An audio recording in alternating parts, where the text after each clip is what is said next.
Just a few housekeeping items before we get started. Today's session is being recorded and everyone has been placed on mute during the presentation.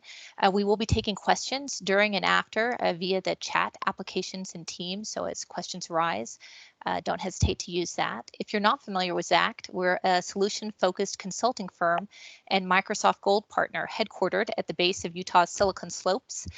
We help clients across the country enhance productivity and create better work experiences from their technology investments.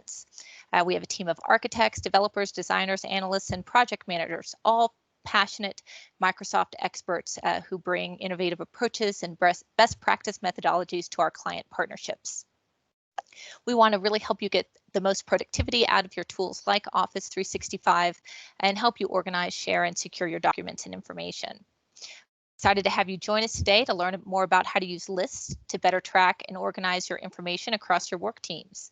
And I'll go ahead and introduce our presenter today, Elisa Smith.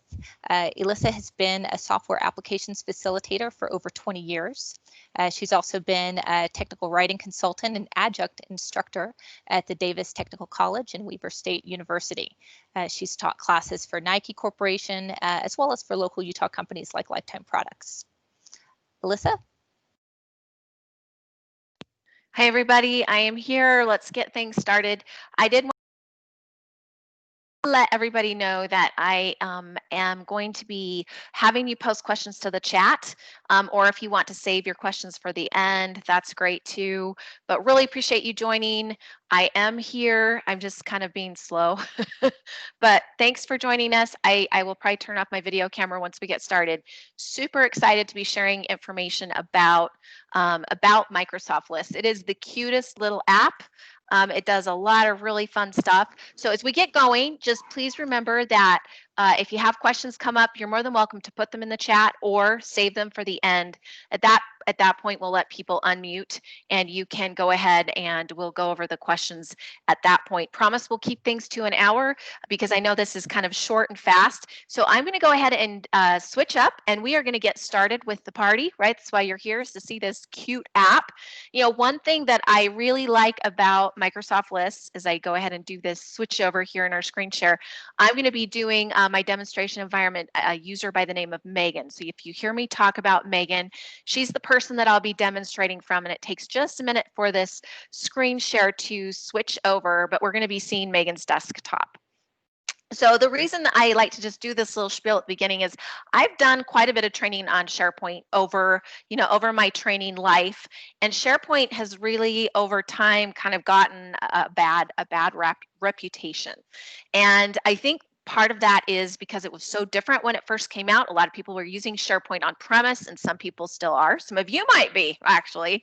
And it caused a lot of belly aches, right? And so it's given people a bad taste in their mouth for SharePoint. And one thing that I always want to remind people that with Office 365, we are no longer in the dark ages with SharePoint. We have come into the light. It is a beautiful thing because we are using SharePoint Online, and Microsoft Lists is absolutely part of that journey. And I love it because it takes things that, let's be honest, have been pretty painful and makes them so much easier to work with. As with all Office 365 apps, you are not just going to see Microsoft Lists today. You're going to see Teams. You're going to see Power Automate. You might even see a little bit of Outlook, because we have to remember that part of this integrated experience is that all these applications come together, and we really see that so much in Teams. But at this point, I just want to talk about assessing and using lists. How do we get there?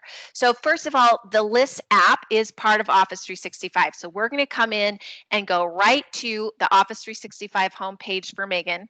And again, just a reminder that this is the portal where you can jump to any of the online apps. Lists baby in the suite, and it's a cute little app. It does. So first of all, how do we get to it? Well, I really like to just use the app launcher. You could search for it up here in the top middle. And I know we kind of think, well, it's so easy, but notice here, even when I start looking for it, it's mentioning going to the app launcher. You can see the waffle button right there, but of course the correct terminology is app launcher. So I'm going to come up here and go to the app launcher and just show you what it looks like here. It's a little cube. And do remember that if it isn't already pinned to the top where you have your most commonly used apps, you can always click on the three dots. Mine's already pinned, so mine says unpinned, but if you hadn't pinned it yet, you could say pin. And of course, it's going to open up right inside of the browser tab, and here we are in Microsoft Lists. So how long has Lists been available? Well, it's really brand new. So Microsoft started rolling it out, I think in about August, and it's supposed to be completely rolled out to all the commercial tenants now. So chances are, if you haven't seen it yet, it's probably available in your Office 365. I hope some of you have already taken it for a test drive. Today, we're going to get to kick the tires a little bit. So this is basically, notice up at the top, the getting started screen for Microsoft Lists, much like the other online apps in Office 365. This kind of reminds me of the getting started screen for SharePoint Online, because you've got the ability to favorite certain lists, and then down below you've also got recent lists. Now let's just for a minute look at a couple of these lists and talk about where they're saved. I think that's a good thing to kind of get on board as we're getting started. First of all, notice this one right here says My Lists. So as we all know, anything to do with My inside of Office 365 is probably referring to your OneDrive for Business. So when you create a list, you have really two basic choices as to where that list will be saved. The first one is your OneDrive for Business. So if you save a list to My List, that is your OneDrive for Business. Now, some of these other lists, like this one right here, notice that this particular one is saying it's Patty Fernandez's list. Well, Patty is one of Megan, who I'm playing, one of her coworkers. So it's a list that's been shared from Patty's. And I just want you to see this because some of these little details make a big difference into knowing who owns the list, right? Now, this one also is interesting. Notice it says Mark 8 Project Team. This is actually a list that's either part of a Microsoft team or another SharePoint site or group within the organization. So there's already some little details that we can see here in this area that let us know that when lists are created, they're either going to be saved to My Lists, which is your OneDrive for Business, or to your team. And it's an important thing that you'll kind of hear me repeat a few times. If you need a list to be available in Microsoft Teams and you're creating it here in the Lists app, you're going to want to make sure that when you create it, you do not save it to your My Lists. Otherwise, you're going to have to transition it over, and it's kind of a pain in the neck. You want to make sure as you're creating the list that you select the team you want it to be a part of. But I'm going to show you that. Now, if there are certain lists that you work with a lot, you can always come to the star in the top right-hand corner and favorite them. And of course, you'll see that they come up here on top. And you're probably wondering why the cute little bugs and calendars and stuff. These are icons that you can add to your list when you create them. So you know what, now that we've kind of looked at how you get to lists, just remember it's part of Office 365. So from wherever you go, if you have a secure login to Office 365, you can get to this app because it's part of your online suite for Microsoft. So super accessible, super cute, like I've already said. Notice up at the top again, we do have a search bar. Just want to show you a couple of other things that are here. Top right corner, you do have a gear for the settings of your list app. There's not a lot here because it's really trying to deal with Office 365. But let's go ahead and make a new list so you can see the options. This is my favorite part. So first of all, notice that you can make a blank list. Okay? You can also bring a list in from Excel and do an existing list. But here's the super cool part.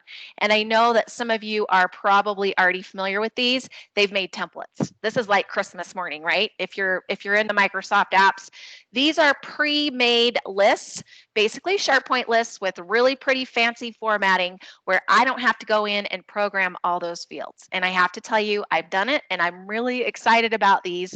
So I want to look at a couple of these and then we'll look at creating one from Excel, right? So just look at these. I know they're very generic, but think about how many Excel spreadsheets you've created around topics like onboarding new employees or tracking an event itinerary. Even during COVID, we're still doing virtual conferences. And you know what? It's not going to last forever. Things are going to get busy again and we're going to be traveling. There's even down here on the bottom, travel requests. I work with people that are dreaming of getting on airplanes again. So these can be very useful. I'll tell you some of the really popular ones I want to show you just as I've been doing research. The issue tracker is really exciting. Let's click on it and take a peek at it. So you'll notice here in the box, I know it's kind of small, even when you go in and pick your template, it shows you a preview of what it looks like. Now, unfortunately, it really doesn't bring the data in. You have to add it, but you can at least get an idea, for example, that you can have different priorities, you can even have different statuses. So this is kind of like a way to say these are issues that we're having with a project or even with a rollout of something. But see over here on the left how you can see the other templates? You can actually preview the other templates even when you're going to make, for example, the issue tracker. So I'm going to select the template and now come down to the bottom and say use template. But I need to actually give my template a name. So maybe right here I'm just going to call this project 8 issue tracker. Down here you can add a description. For the sake of time, we'll keep it simple. You can do basically a color and then the little icons that I already pointed out previously, pretty limited, but you can come in and you can pick what your icon is going to be if you want one. Now, here's the critical thing. Down here, I need to decide where I'm going to save this list. And I mentioned this previous to get it in your brains, okay? Again, my list means it will be saved to my OneDrive for Business. And if I want to give a coworker access to it, I will have to share it with them. Now, the other option is that I'm going to save it to a SharePoint site that I have permission to access. These are mostly SharePoint sites that are part of Microsoft Teams. So if I'm creating this as a list that I want to have accessible to my teams, you'll see here that I would want to create I would actually want to connect it right here as I'm creating it. So I'm selecting the Mark 8 project team, and then I'm going to click on create. Now this will not automatically bring the list into the team. I'll still have to go in and do that, but it is going to create the opportunity. Okay. Now here's my new list. There's no data in it yet, but notice all the columns are already pre-created for me. Everything's already set up. All I need to do is start adding some data. Now, how do we do that? We have a couple of different options. In the top right, now that we're in the list, notice you've got a ribbon here that will help you control the specific list we're in. I can come in and click on new, and this will actually open up a card where I could do my data entry in a form. This is very similar to how you've always added list information, or items is what they're called in a SharePoint list. But there's also a view that's more like a spreadsheet. And I don't know about you guys, I'm used to typing in spreadsheets. So also, if you come up to the ribbon, you can select Edit in Grid View.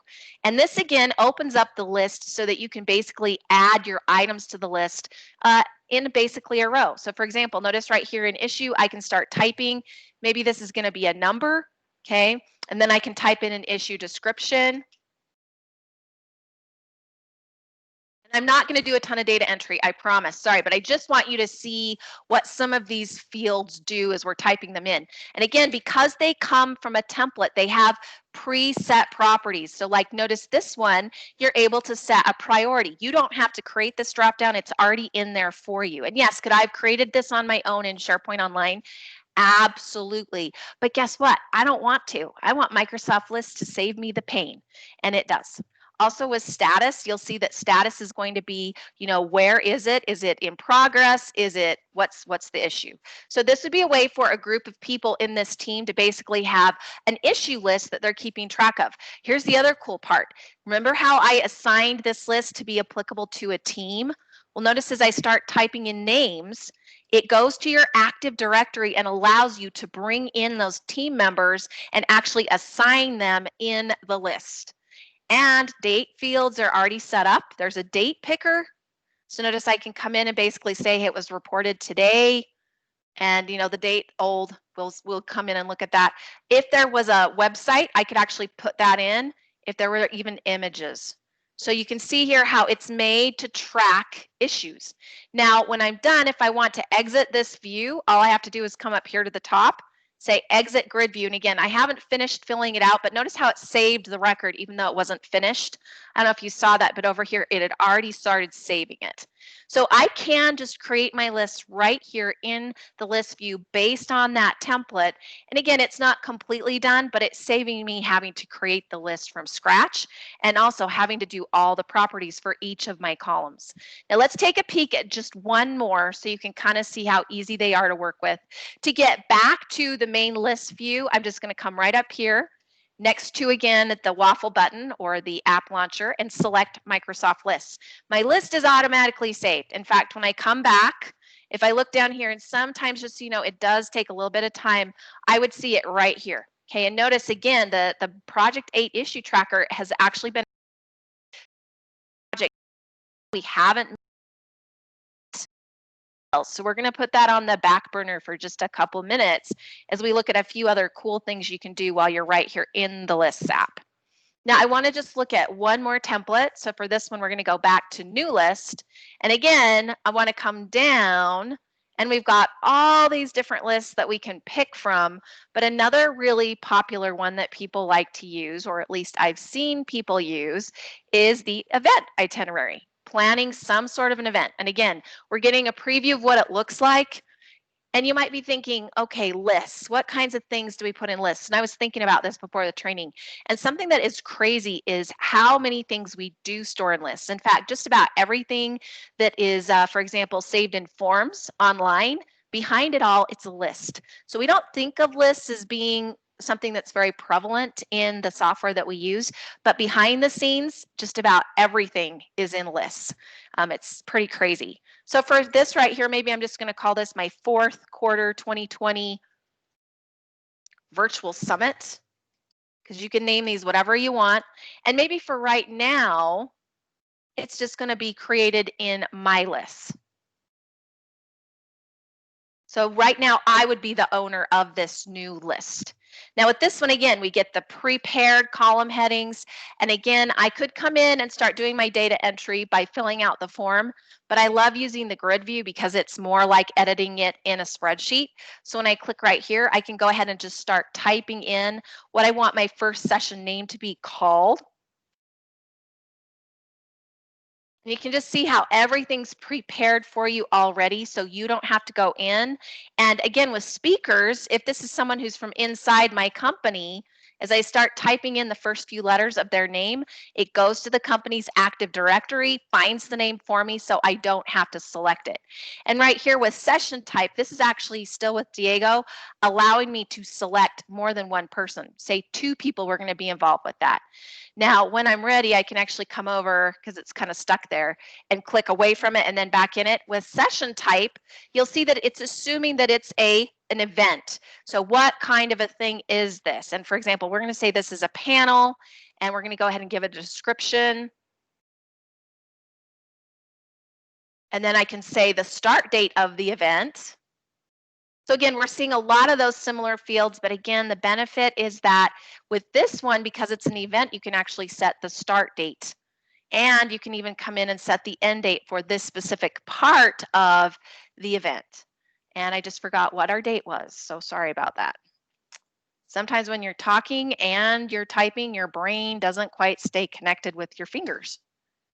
But again, it's very much the same experience, and you'll notice that as soon as I'm finished, it does give me the ability to add a new item. So super cool. What I want to do now, though, is let's go in and look at an existing list that already has some more data in it, just so you can see what you can do instead of doing the data entry. So for right now, we're going to leave this list here, and we're going to come right back here and go to, oh, I take it one step back. Before I do that, I realize that I'm planning this event in tandem with one of my coworkers. And so before I leave it, if you remember, I saved it to my list. In fact, up here in the top left-hand corner, it tells me. And that means right now, within my organization is Megan. No one else can use it. So I really want to come up, and just like we would in any of the Office 365 apps, when we want to share something that we own within the organization umbrella, we're going to click on the share button. It's going to open up the share box. And you know, the thing I love about the share box, it's exactly is the same one that you would see in Word, Excel, PowerPoint. Microsoft's trying really hard right now to create a very consistent interface between all the apps. So right here, I'm going to type in the email address of the coworkers that I want to share it with. Notice again, I can just type in people's names and they will come up from my company address list. Also down here, am I going to let them edit the list? Or notice I can again decide what control I'm giving them. Okay. And then I say grant access. They will get an email, and if we have time, I'll show it to you, with a link to the list, and the list will appear in their list view. I was going to say list, but I'll save you guys that. Now I'm finished. Right now I've shared it. Okay. What I want to do, if I ever wanted to go back and again, keep track of who I've shared it with. I can always come to the share button. You'll notice that this just lets me share it, but if I come over to the top right-hand corner, and I'm going to go ahead and exit the grid view for just a second so I can show you this. There is a circle with a letter I inside of it. This is the details pane for the list, not the individual item that I just had selected.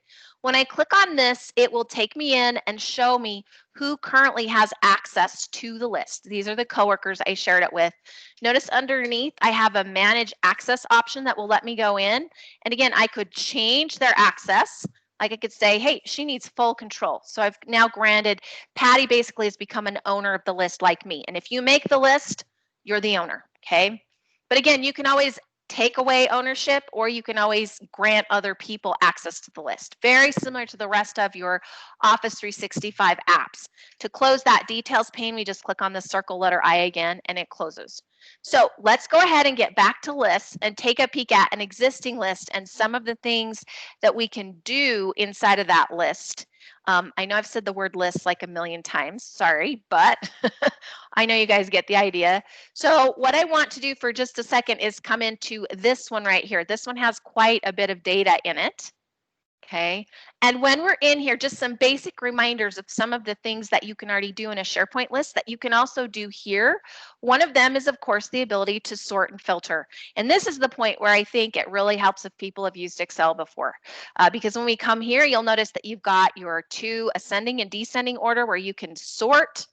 We can see that it's, again, coming in and sorting everything. And some of these don't have a group applied to them, and that's why we're seeing that at the top. Also, we can come in and we can filter by a specific item in the list. And this is a great big junky thing that I brought in. But the other place that you can go to do custom filtering, of course, and this is just like in SharePoint, is in the top right-hand corner, the funnel, right? We're all familiar with how the funnel is the universal filter button now within Microsoft, just like the ellipses is the more button.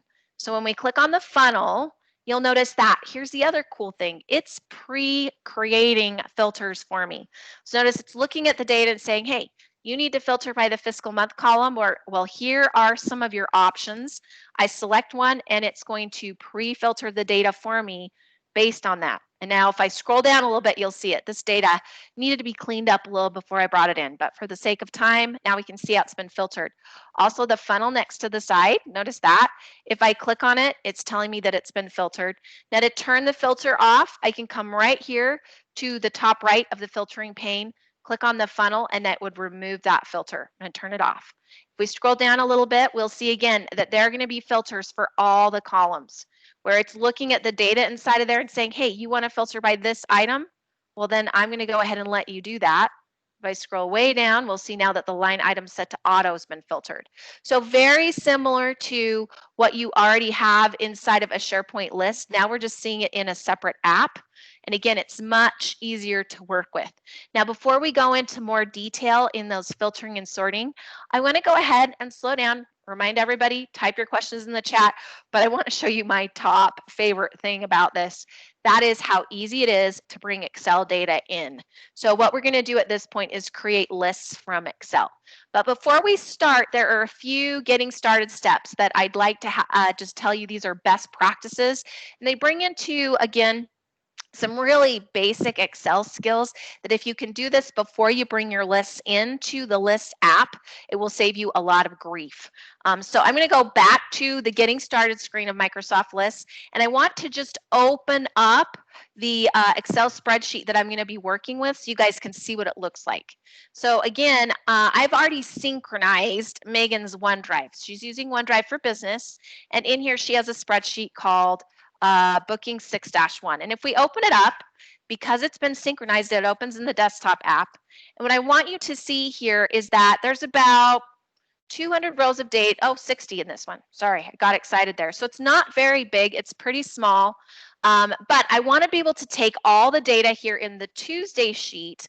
This is bookings data for a company, and I want to be able to put it into a list so that it's online, available to me to use, and not just limited to Excel. Now you'll notice that the pre-step, this is the pre-step that's happened. All of the column headers are formatted differently, and also a table style has been applied to this data. Now, I just want to remind everybody really quickly how to actually add a table style if you haven't done it for a while. So I just turned it off. So to create a table style, all you do is click down in your data. This is also a pre-step you can take if you're creating a pivot table. You're going to go up to the home ribbon tab. That's how popular table styles are. These are not a new thing. Come to format as table, and then you select basically a format, but more importantly, you're telling Microsoft Excel that you want to be able to do certain analysis tools with this table that you can't unless you create it. Now, it will bring up the little format as table box asking you what the range of your data is. That's what we're seeing here. And again, those dollar signs are the absolute references. Our table does have headers, but by doing this, okay, you're going to List app be able to find your data more quickly. So before you bring stuff into the List app, apply the table style format to it. Now, the other thing you can also do, especially if it's a spreadsheet like this one where there are several different sheets where you might have multiple tables, is on the table design ribbon. This ribbon will populate. It's called a contextual ribbon. After you have applied the table style, you can actually name the table. Now, Microsoft Excel has already done it for me. This is the default, but I'm going to give mine a little bit, name that I'll know, and I'm going to call it Tuesday_bookings. The reason for the underscore is that in table names, you can't use spaces. It's very old school, I know, but that's how it runs. Now I'm going to close it because I also can't actually use it as a list when it's open. So now that I've done those pre-steps, let's get back into lists and let's come in, and this time we're going to make a new list based on Microsoft Excel. Now again, that list is actually in my OneDrive. So notice my choices. I can upload a file locally from my hard drive, or it already connects to my OneDrive. I love that. I don't have to go in and click on anything. Now I apologize that this box is so itty bitty, but it's showing me my OneDrive folders right now. And if I keep scrolling down, I'll see that indeed the booking 6-1 spreadsheet is here available from my OneDrive. Now the next step is it's looking at the spreadsheet and saying, hey, what tables are there in that spreadsheet? And you'll notice here that if there's more than one, it will come up in this list. And this is again why having those tables pre-selected is going to save you so much time.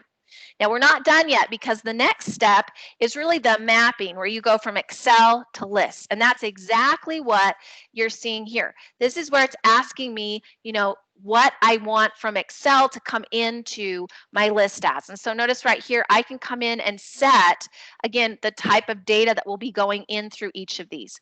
Now it's a little bit tricky because if your table's really wide, you have to scroll all the way to the bottom and then scroll over to the right so you can actually see the column headings up above. Yes, it's a little bit awkward. I totally agree. But for example, right here, I have the sales field from Excel, and right now it's going to be formatted as a number field. I can come in and be more descriptive with it and specific by changing it to a currency. So those are some of the settings that you can do as you prepare to bring the data in.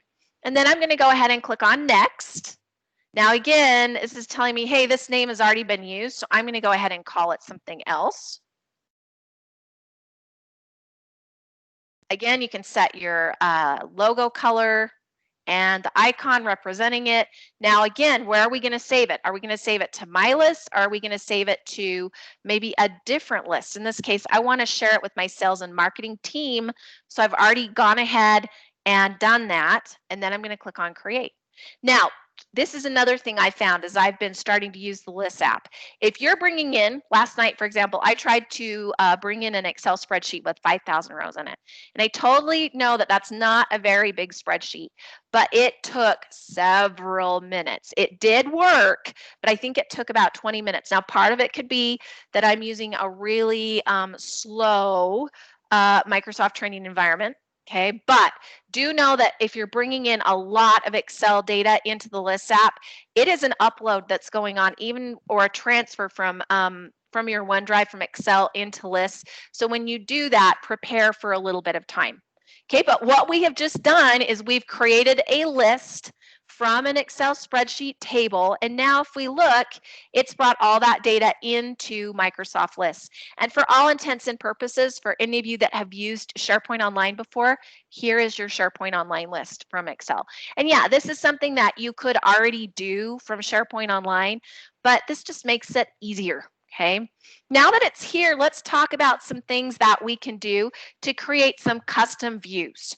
So that's kind of the next segment that we want to focus on. And again, just a reminder, I promise we're going to end on time. And what we're going to do towards the end is look at how lists and teams work together. Another really cool innovation. So we've looked at how you can come in and you can click on the edit and grid view to do some editing. But at this point, what I'm really interested in being able to do is customize the view that I'm in. Now, I will say that this is an area where lists is still being developed. Here in just a minute, I'm going to show you a really cool thing that currently is only really available in specific views. And when you bring stuff in from Excel at this point, unless you customize the list, it's not available. But notice that right here in the top right-hand corner, we have the switch views option straight from SharePoint. And when I click on this arrow, right now I'm in the default view showing all my items, but I can also select compact list.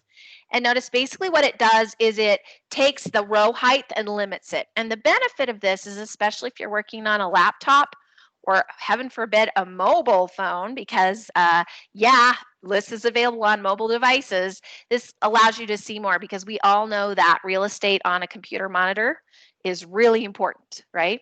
So now that I've done that, what are some of the other changes that we can make here? Notice that down at the bottom, I can either edit the current view or format it. If I select format, this gives me a couple of other options, and these are fairly new even to SharePoint Online. One of them is add alternating row styles, right? So here's the benefit. You get that alternating row, and I don't know about you guys, but I have a really hard time reading down, or left to right is even worse, but this one really helps me be able to visually go down. Now to edit the row color, we're going to come right here to edit row styles. And again, notice you do have some samples. So odd rows, right? 1, 3, we all know the odd numbers. What we do is you click right here on the little capital letter A with the pencil button. This is also kind of Microsoft's new format shortcut button. You select what you want it to be, and notice it updates.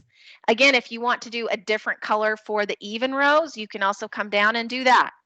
Heaven forbid, right? That's what I can do. Again, you won't miss it. Now, are there other formats you can do? Yes. If you come down to more styles at the bottom, you can come in and you can, for example, set things in bold. You can also give them a different font color. So it isn't just the fill color that you can do. You can also change things as well that way. Now, after I've made these changes, I'm saving them. I'm going to close that box. But how can I save this view? Because again, as you know in a SharePoint list, unless you save the changes you've made to the view, the next time you come in, you'll have to repeat all those steps again. And it might seem really simple, but it can be a pain in the neck. So I want to come up to, again, the current views button and come down and notice there's an option to save view as. So this would be an example of customizing and saving it. I can call it whatever I want. I'm going to call it my blue-green view. And public view means that if this is, again, a shared list, which it is, because remember, we created it in the sales and marketing group or team, this will be available to all of my team members to see, okay? Notice it's still there, but if I ever want to go back to the default, I can come up here to the top right-hand corner, come back in, and notice this is the current view, but I can also come in and pick all items. Now, right now, that's the view it's in, okay? But what I want to show you next is another option. For this one, what I want to do is come down to Format Current View, okay? And there's also a really cool item, and if we uncheck this, it would actually turn the formatting off, and that is formatting. Now, hopefully you've used conditional formatting inside of Microsoft Excel spreadsheets. Same thing, just doing it in a list inside of Microsoft Lists and SharePoint Online. Again, a little bit of a twist, right?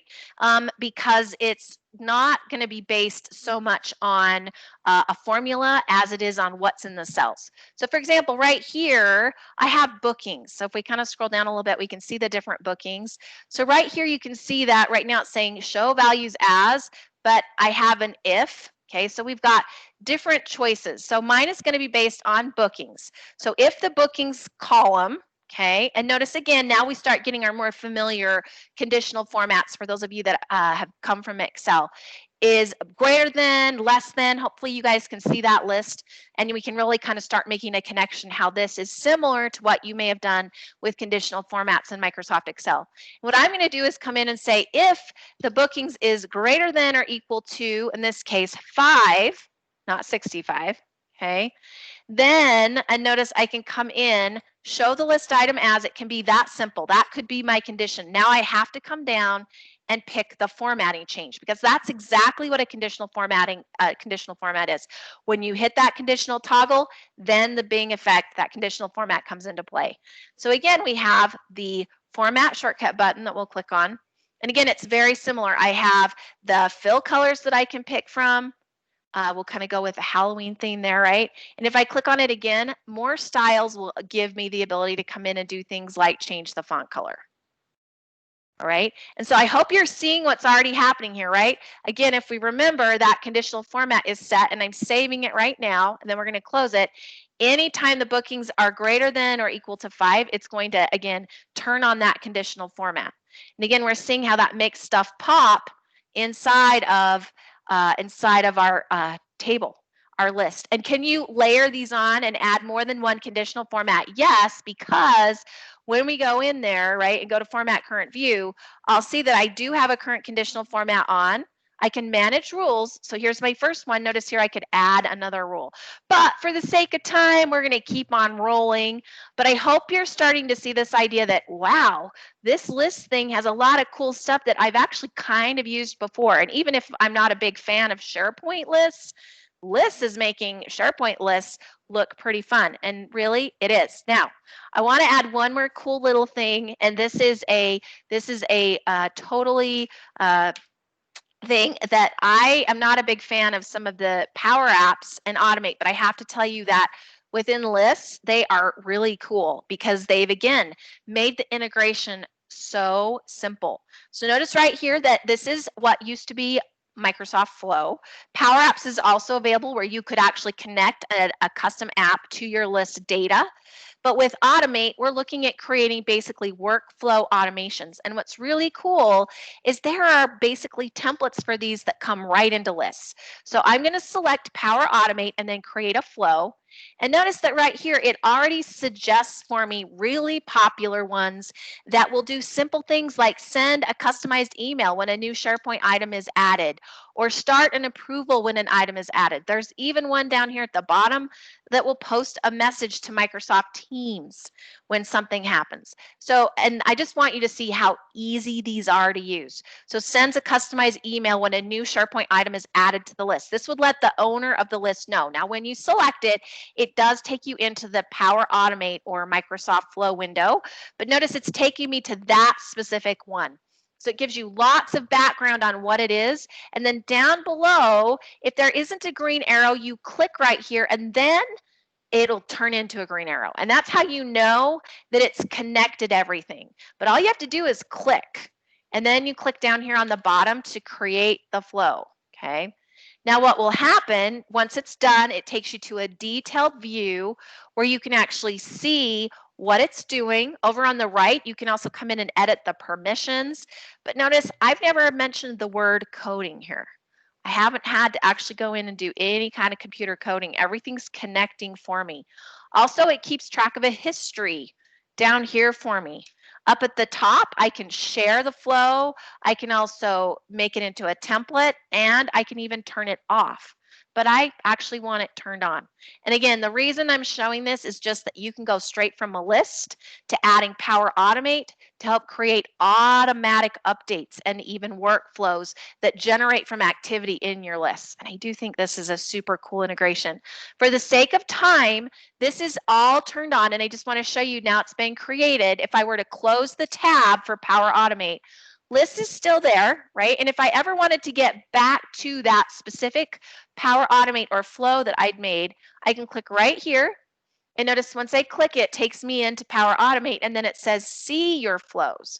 This again opens up my Power Automate window, and it will let me see the flows I've selected. And this is the one that I just made. And if I needed to edit it, I could. So it does actually save it, and you can get to it from inside lists or from the Power Automate app, which is also part of Office 365. So super cool integrations. Now let's say that you are a SharePoint fan, which is great by the way, and you want to get from this lists app view to actually seeing what this list would look like in SharePoint Online. Because really behind any Microsoft list is good old SharePoint Online. So right here at the top right of the ribbon, you're going to see again the ellipses, which means more options. Sorry guys, I think my brain just went away. I have to actually do this inside of a different view because it is actually going to take us to the list app. But what I did want you to see is that also, just like in a SharePoint list, you can get alerts managed through SharePoint Online as well in your lists, which are similar to Power Apps, but not they're not going to be as customizable. Now, the last thing we want to look at is how do I take my lists and use them inside of Microsoft Teams? So we're going to look at connecting lists and teams. So for this, let's go ahead and get back to Microsoft Teams. So here we are inside of Microsoft Teams, and we're in Megan's. And I just want you to see how you connect now a list into a team. The first thing to know is that lists are actually going to be part of a channel. That's the level that they go to. That's how specific they can be. And remember, over here we have teams, and then we have the sub-focuses of the teams that are called channels. And I can connect a list to any channel in my team. All I need to do that is to come in, select the specific channel that I want it to be part of, and then once the channel is open, I'm going to come up to the Add a Tab button. This is how you bring in a lot of custom content into your teams. Now, once we're here in this view, you should already see that the Lists app is available up there at the top. So if you're a house or an org that only allows for Microsoft apps inside of your teams, you're good to go because Lists is a Microsoft app. If it wasn't here, I could also come up to the top and type it in. Now, after you do it, it does ask you to save it, which I know is a little bit different, but that's just because it's saying, hey, I need you to save it and then bring it in. Now, notice here, we've got a couple of different options. I can create a new list for my tab, and I want to show you this one first because we've already seen this. Yeah, this is something that we did back in the Lists app. It looks exactly the same. In fact, the ability to create from a blank list, from Excel, or from an existing list are all right here. Now, the one that I want to show you from inside Teams is called the Asset Manager. So kind of keeping track of equipment, keeping track of all that hardware that we have and people are taking things. This is an example of what it looks like. And it has a really cool integration in it where you can add photographs. So this is the template I want to bring in. And I'm just going to go ahead and call it Market Plan Asset Manager so we know what channel it's with. I can add a description, but notice how this is just like what we just did in the Lists app, but I'm doing it inside of Teams. Every member of my team automatically gets assigned to the list, and here it is. Now, this is where I can come in and edit in the grid view right here, right, as we did before, but it gets a little bit tricky when you're trying to add photos. So I did want you to see here that if you want to be able to add a photo, what I would suggest is notice here you can also select the item card. And from the item card, I can come in and I can add, for example, a tracking number. And notice all the different things here that I can add. Status would be, is it in use? What's the model, color, date? You can see all these different details. But the other thing that we're looking for here is a device photo, and that's what I'm really trying to get to. You can only get to this from the card view, but notice I can do it from inside Teams. So I'm going to click on Add an Image, okay, and I do have some images in here already that should save us a little bit of time. I just have to remember where I put them. So I apologize, guys. Here it is. So we've got this Android phone, and it's going to bring it in. I'm going to fill out a few more details, but basically what I'm trying to show you here is that if you want to be able to add the graphics, you have to come into this card view. You can't actually do it from the grid view. It won't let you, okay? And then I'm going to save that. All right, so there's one done, and you can see here how it starts bringing it in. Now the device photo can take a little while for it to come in. So that's another thing to know. I'm going to do one more, and this one we're going to go ahead and do.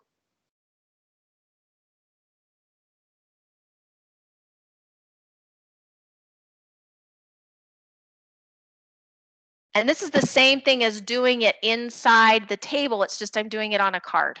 Okay. And here's the reason I want you to see all this. I actually have another one that's already finished. So we've been doing this inside Teams, but if I come up here to the digital asset web channel and I come up here, this is one that we already added previously, the digital asset tracker. And I just wanted you to see this one. This is a different one that we brought into a team. This one does not have photographs in here with it. But if I go back to the one that I just did where we did bring in some photographs, you can see it's up here. And again, I have to kind of scroll to find it because I've got lots of different ones. But from inside Teams, when you really want to be able to see the detail, now we can start seeing the pictures come in of the different assets. And yeah, do I need to add more information? Absolutely. But here's what I want you to see. Where we can go up to switch views, with this particular template, there's a new view and they haven't added it to all of them yet, but it's called the gallery view. And from inside Teams, you can still get to it. And the pictures aren't coming up very well at this point because it takes them a little bit of time to render in all the different views. But what it does is it allows you to take each of your items and put it on a card. And you can actually see the detail of that item. And when you click on it, it takes you to the item form. And I think this is a really great view because it's a different way to see things outside of a table. So guess what, guys? We've covered a huge amount of real estate. I know that. The last thing I want to show you is if you do go to one of your teams and you have an existing list that you previously created, you still go through the same steps. You go to the plus sign, you pick the Lists app, you have to save it. Once it's been saved, then it will allow you from inside decide if you want to create a list or add an existing one. Now, in this case, I want to add an existing list. And here's what is super cool. I could paste a link to an existing SharePoint site. Be careful with this one because, again, if your team members do not have permission to view that SharePoint site that has the list inside of it, they may not be able to get to it. So that's one of the caveats with that one. But down here, this is showing me lists that were already created previously that have been created for the team. And all I have to do now to bring them in is to select the list. So it was already made in the Lists app, and now it's bringing me in to see it. And this is one that was created earlier, but now the list is inside my team right here on a tab. So that's the final step you take to take a pre-created list and actually add it to your team. And again, we already saved it as part of the team from the Lists app. So all I have to do now is bring it in, which we just did, and all my team members have equal access to it. And again, they can also come in and add content and do all those things to help build the content in the list and interact in it. So many cool things that I really hope you're starting to get the idea that this is an app that makes SharePoint lists something that's going to be much more accessible to all end users. So big takeaways as we're getting ready to wrap up, because I do want to have some time for Q&A.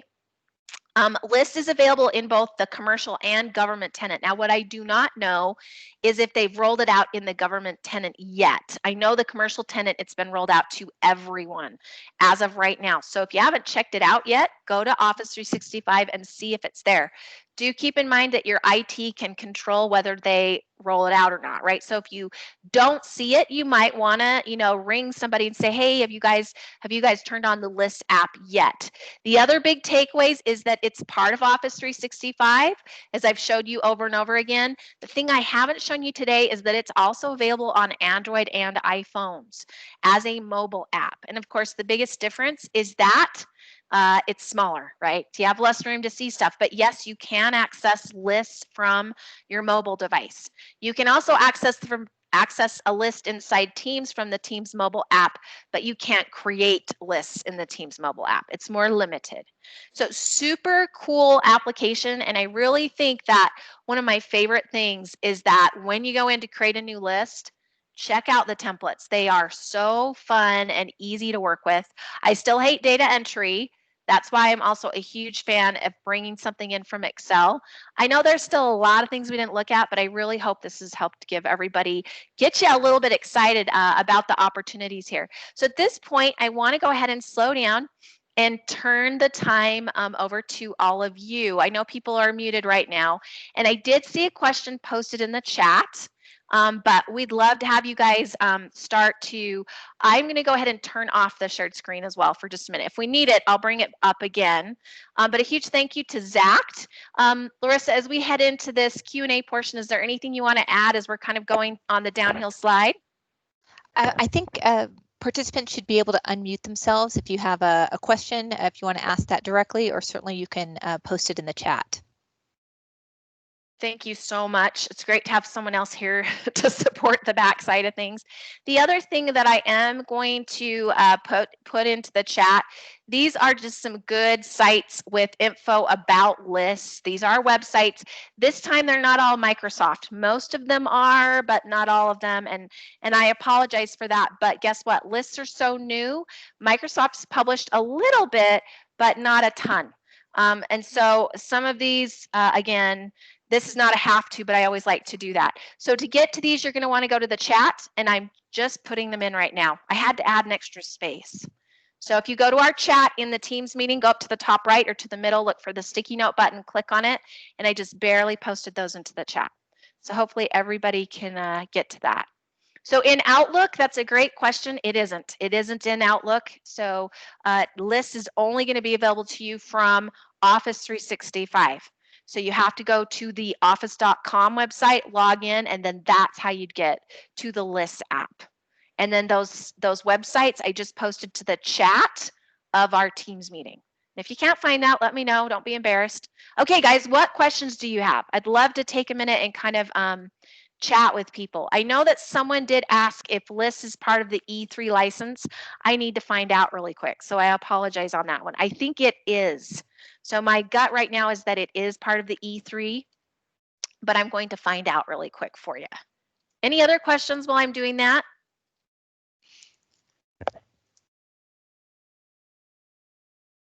Don't be shy, guys. I really am pretty nice. I'd be curious to know from participants here how people are using lists right now, or are they?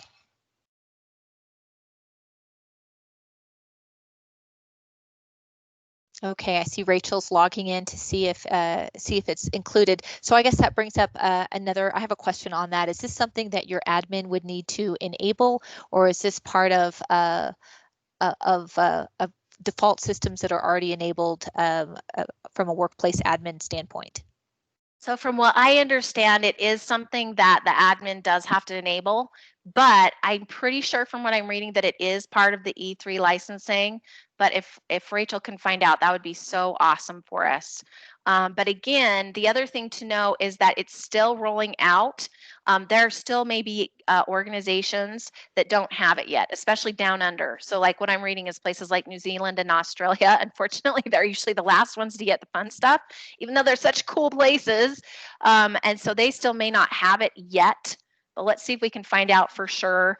But I'm pretty sure that it's going to be part of the basic licensing. So you don't need to have E5, for example, to get to have it.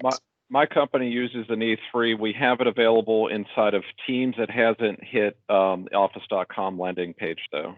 Okay. And I'm betting that still, it could be two things with that one. It could be that it just hasn't rolled out that far yet, but it also could be that the admin hasn't flipped the switch on the other side. So it could be either or. Yeah, I'm pretty close to the admin, and lists isn't restricted by any means within our organization, but you can restrict, an admin can restrict an app on a per app basis. Yep. Right. Thank you. Yeah. Thank you, Kurt. Thanks that's so awesome. much. Yeah, absolutely. Really appreciate that insight. Sure. And I just posted a link that includes what is included with E3. So you have Teams there. So if lists can be accessed within Teams, that would be the way to be able to access that at this point. Yeah. Organizations, that may be how they're going to, but it is good to know that if the org is turning it on, you can get to it from both places, right? And that's why we looked at it, because I like people to see that it's available in many different places. The Teams integration, though, is super cool. Now, I am seeing a question here about being able to configure rules inside of lists. Part of what we looked at there was the conditional formatting and also the Power Automate. And I'm pretty sure that that's going to be, that's really going to be an automate option. I'm just looking here to see if I can find some stuff on it. Yeah, the reason I asked that, this is Becky, I'm the one who asked that question, was because there was a article that came out from Microsoft, I don't know, like from the admin center, like I'm an admin at our org. It came out on July 9th saying that rules, it says building rules is as easy as writing a sentence. You can click on the if-then steps to design your rules. So I was wondering if that is a different thing than what you showed us today. No, from what I'm seeing so far, it's the same thing. Okay. So yeah, that's what I've seen so far. I'm just looking as well because it looks like Power Automate and rules are really being rolled in together as one. Okay, cool. Right. So, you know, using Power Automate, which really, why did they change the name from Flow? It was so much easier to say, but hey. Yeah. I'm just looking here to see if I can see anything. Now, I will say though that let's see that they also, you also have the ability to add the, from the SharePoint side to add the alerts and things like that. So that's in addition to the Power Automate stuff. Right. Okay. Yeah. I was kind of hoping that it would be a really similar experience to building rules in Outlook. No, actually it's a different piece of software. It's Smartsheet. Oh, yeah. And I don't want to have to purchase that for my org. I want to just be able to do it in Microsoft. So that's kind of why I was asking about the rules, because that seems to be very similar to Smartsheet, which I'm like a power user on from an old company. So I was like hoping that it'd be a super similar experience, but from what you showed us today, I just never really looked into the alerts, I guess. I can probably do most of that stuff. So thank you. So, you know, and the other thing that I'll do is I'll put a link here. I found a pretty good, it's not a Microsoft site, but it's a good site that kind of goes into the rules side. Part of it's Power Automate, part of it's the if-then statements like we saw with the conditional formats. Remember that stuff? It's kind of a combination of both. Okay. And I'll put this link for you. Tell me your name really quick, just so I preface it correctly. Becky Sand. Got it, Becky. Okay, great. So I'll put this in the chat and it's just a link, but check out that article because I think it will help kind of differentiate between rules and Power Automate, because Power Automate is different, but you can use rules with Power Automate. Does that make sense? Yeah, and I understand that. I just was like, well, it'd be nice to have like a really easy interface to do it in. But yeah, thank you for the article. Yeah, absolutely. And hopefully that'll kind of help. But it really is, the rules are almost based on the conditional formatting that we saw, but also the ability to do if-then statements. It's kind of based on the same thing, but with the rules, you're basically doing that on your own. Okay. Okay. And I'm looking at some of the other stuff that people have posted in the chat. And thank you, Jason, for what you said. Great suggestions there, saying, you know, if list doesn't appear yet in your apps menu, you can try accessing it directly. And he's giving some ideas on how you can do that, kind of to push it down, right? Sometimes things get stuck, like people and software. And also from Rachel, who's calling in from Israel, which is so cool. Yeah, and you know what? The thing to know about lists is that it is, again, it's a face for SharePoint lists. Really behind lists is SharePoint Online. It's a SharePoint Online list, but it does make it so much easier because users don't like SharePoint lists. I'm just telling you that because I've gotten the feedback. Now the SharePoint admin, they love them, but their workers do not. So that's really what they're trying to accomplish here is give SharePoint lists a friendly face. And I think they've done it. It's not perfect. And do know, are they going to keep adding more stuff to lists? Absolutely. This is one that's just brand new. And I don't foresee it being one that disappears quickly. I think people are going to like it and use it, but I think they're going to still keep adding to it. I'm going to see if I can find the roadmap for it for anybody that wants that. We can put that in. So any more questions, guys? Yeah, I've got one.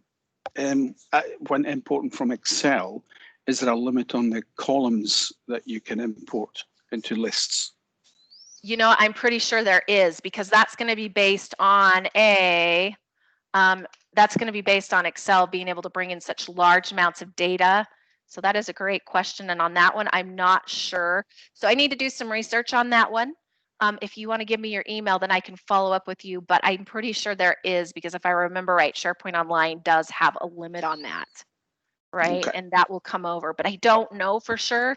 So like I said, if you want a specific answer, give me your email so I can follow up. All right.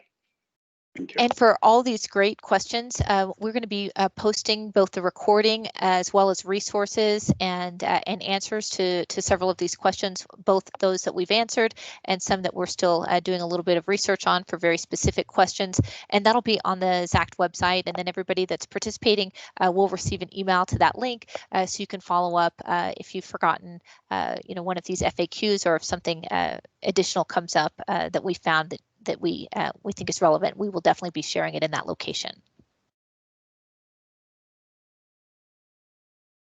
I'm just looking here to see if I can find some stuff, but yeah, there is a limit. Okay.